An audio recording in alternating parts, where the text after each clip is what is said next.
Doctor Anil Yadav चुने गए प्रदेश अध्यक्ष। चंदौली प्रेस क्लब ने चुना अपना प्रदेश अध्यक्ष। आपको बताते चले, पंडित दीनदयाल उपाध्याय नगर स्थित एक होटल में चंदौली प्रेस क्लब की साधारण सभा की बैठक संपन्न हुई, जिसमें सर्वसम्मति से प्रदेश अध्यक्ष के रूप में वरिष्ठ पत्रकार डॉक्टर अनिल यादव का नाम चयनित किया गया। चुनाव के पश्चात सभी सदस्यों ने प्रदेश अध्यक्ष का माल्यार्पण कर स्वागत एवं अभिनंदन किया। इस अवसर पर सभी पत्रकारों को संबोधित करते हुए डॉक्टर अनिल यादव ने कहा कि पत्रकारिता एक पवित्र धर्म है और हम उस धर्म के पुजारी हैं।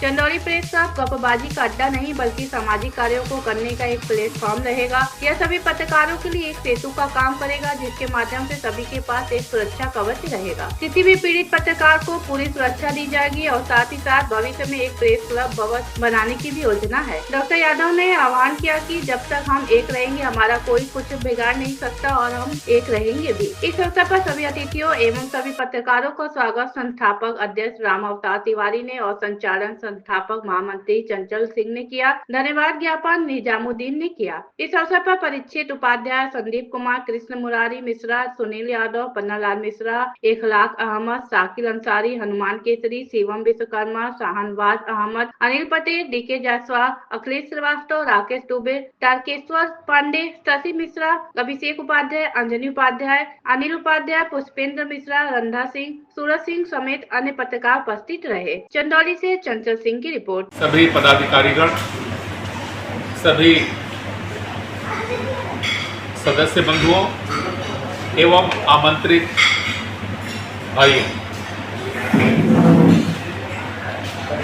चंदौली प्रेस क्लब की स्थापना एक ऐतिहासिक घटना है इस पूरे जनपद के लिए, और आपने जो ये कमाल किया है वो वाकई काबिले तारीफ है। मैं इसको कमाल बोलता हूं। यद्यपि आपको जानकारी होगी कि मैं एक जो संरक्षक पद कोई ऐसा नहीं होता, विधायी व्यवस्था उसकी नहीं होती। और जब मैंने जिस दिन कार्यक्रम था और मेरे सामने आप लोगों का रजिस्ट्रेशन का पत्र मिला, तो मैंने खूब ये कहा था आप लोगों से कि देखिए आज का कार्यक्रम निपट जाने दीजिए। ये कार्यक्रम किसी संगठन का नहीं बल्कि सारे पत्रकारों का है। और उस दिन जो कार्यक्रम हुआ था उसके अलावा नगर में या जनपद में कोई कार्यक्रम नहीं हुआ। तो अगर उसमें हम व्यवधान करते हैं तो ये होगा कि पत्रकार हो करके भी हमने पत्रकारों के विरोध में काम किया। मैंने खुद कहा था और मैं डायस पे था, मैं मंच पे था। डॉक्टर मनोज सिंह और व्योमेश शुक्ला और भाई साहब थे ना विजय विनीत जी, इन तीनों लोगों के साथ मैं था। उस कार्यक्रम की अध्यक्षता में थी। इसके बाद में आप लोग में से कुछ आए, सदस्य आए, कुछ पदाधिकारी आए और आप लोगों ने आग्रह किया कि मैं भी आपके साथ जुड़ूं। तो मैंने कहा कि ठीक है, मैं आपके साथ जुड़ूंगा, क्योंकि आप वैधानिक रूप से बहुत सही हैं। आप वैधानिकता के मामले में उनसे हजारों कदम आगे हैं। तो मैंने अपनी स्वीकृति दी कि मैं आपके साथ रहूंगा। इसके पूर्व में भी आपको शायद जानकारी होगी कि मैं ग्रामीण पत्रकार एसोसिएशन का श्रीधर द्विवेदी जी के साथ मैं अध्यक्ष रह चुका हूं और फिर मंडल का भी काम देखा। तो एक अनुभव था, लेकिन चूंकि उम्र के प्रभाव में मैं सोच रहा था कि अब केवल सदस्य के रूप में रहूं, क्योंकि 40 साल डिग्री कॉलेज में पढ़ाने के बाद में वाकई बड़ा ही मैंने वो हेक्टिक जीवन रहा मेरा, चाहे वो अध्यापक के रूप में रहा हो, चाहे वो प्राचार्य के रूप में रहा हो। एक बहुत ही संघर्षशील वो कार्य मैंने किया था इस महाविद्यालय के लिए। बहरहाल, तो अध्यक्ष के रूप में भी, ग्रामीण पत्रकार एसोसिएशन के अध्यक्ष के रूप में भी मैंने बहुत सारे काम किए। वो काम गिनाने की जरूरत नहीं है, जो भी रहेगा वो काम करेगा। तो आप लोगों ने कहा कि नहीं, एक दिन बाद में आए, बोले कि नहीं हम लोग चाहते हैं कि आप पदाधिकारी हों। तो हमने कहा कि ठीक है, चलिए कोई बात नहीं। और लेकिन ये एक बड़ा पदाधिकारी बनाएंगे, ये इसका ज्ञान मुझे नहीं कि आप जो है मुझे प्रदेश की जिम्मेदारी देंगे। कायदे से कहा जाए कि मैं तो भिक्षु का भी मंत्र भी कायदे से नहीं जानता था, लेकिन आपने सांप के बिल में मुझको घुसेड़ दिया। लेकिन कोई बात नहीं, परिस्थितियां जैसी होती हैं आदमी वैसा अपने को ढाल लेता है, कार्य उसी के अनुरूप करता भी है।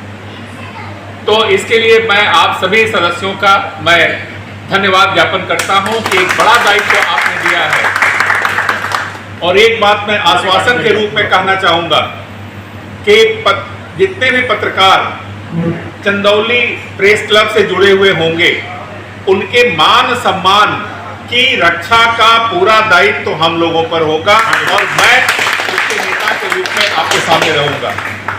दूसरी बात, आज एक संकल्प लेने का भी एक समय है।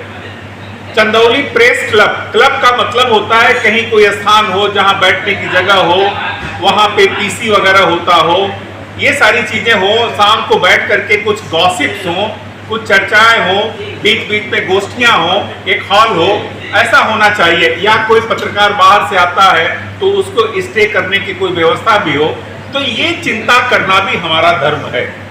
केवल हम क्लब के नाम पर केवल मीटिंग करें और उसके बाद में करें कुछ माने इस तरह का अस्थाई, इसको कहते हैं व्यवस्था करना।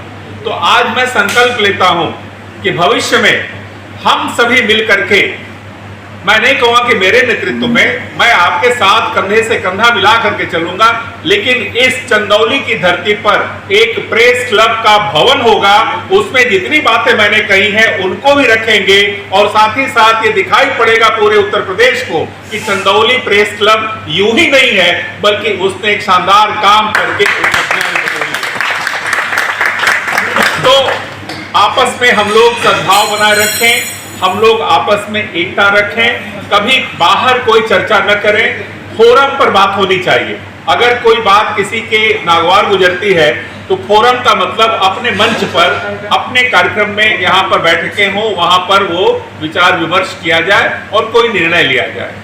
और साथ ही साथ बीच बीच में अगर किसी व्यक्ति के साथ पुलिस दुर्व्यवहार करती है या कोई अधिकारी दुर्व्यवहार करता है तो इसकी प्रॉपर वे में सूचना जो है महामंत्री के पास लिखित रूप से पहुंचनी चाहिए और उसके आधार पर हम तत्संबंधित जितने भी अधिकारी होंगे उनकी गिरेबान पकड़ करके हम कहेंगे कि आपने इस हमारे पत्रकार के साथ बदतमीजी, क्योंकि आपको हम रहने नहीं देंगे, आपके खिलाफ हम अनशन धरना प्रदर्शन भी करेंगे और साथ ही साथ ऐसे अधिकारियों के खिलाफ प्रदेश सरकार से हम अनुरोध करेंगे कि वो कार्यवाही करें। इस तरीके का एक मुहिम चलाना, हमें स्वाभिमान का भाव होना चाहिए और हमारा ये कुछ नहीं बिगाड़ सकते इसका भी भाव हमें होना चाहिए।